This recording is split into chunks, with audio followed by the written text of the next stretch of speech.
ఇవి దేశీవాళీ బీరకాయలండి. ఈ నాటు బీరకాయలతో కూర వండుకున్న, పచ్చడి చేసుకున్న చాలా రుచిగా ఉంటుంది. ముందుగా బీరకాయల మీద ఉన్న తొక్కును తీసేసుకోవాలి.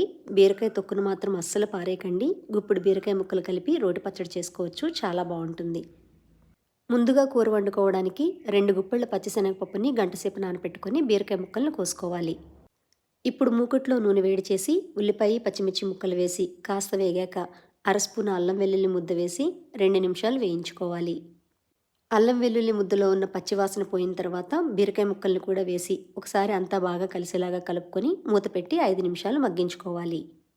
ఈ బీరకాయ ముక్కలు మగ్గేలోపుగా నానపెట్టుకున్న శనగపప్పుని కుక్కర్లో వేసి పప్పు మునిగేంత వరకు నీళ్లు పోసుకొని మూత పెట్టి హై ఫ్లేమ్లో 2 విజిల్స్ వచ్చే వరకు ఉడికించుకోవాలి. 5 నిమిషాలకి మూత తీసి చూస్తే బీరకాయ ముక్కల్లో ఇలా నీరు ఊరుతుంది కదండి. ఇప్పుడు మనం ఉడికించుకున్న శనగపప్పుని నీళ్లతో సహా వేసేసి మీ రుచికి తగ్గ ఉప్పు, కారం, కొద్దిగా పసుపు, అర స్పూన్ వేయించిన ధనియాల పొడి, జీలకర్ర పొడి వేసి అంతా బాగా కలిసేలాగా కలుపుకొని మూత పెట్టి చిన్న మంట మీద మగ్గించుకోవాలి.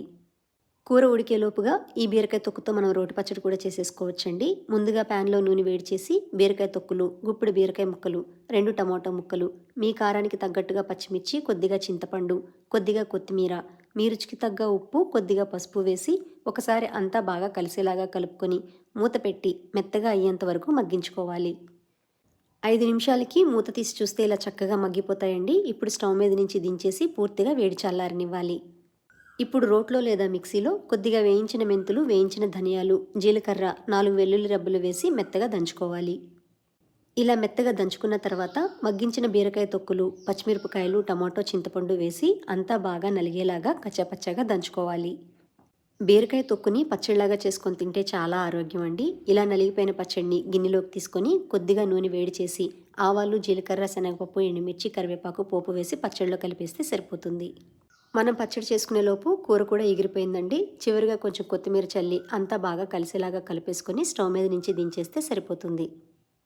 ఈ బీరకాయ శనగపప్పు కూరని వేడివేడి అన్నంలో కలుపుకొని తిన్నా, చపాతీల్లో నంచుకున్నా చాలా కమ్మగా ఉంటుందండి. ఈరోజు ఒకే దెబ్బకి 2 పిట్టలు అన్నట్టుగా పచ్చడి, కూర 2 రెడీ అయిపోయాయి. ఈసారి మీరు కూడా బీరకాయలతో ఇలా ట్రై చేసి చూడండి. చాలా బాగుంటుంది.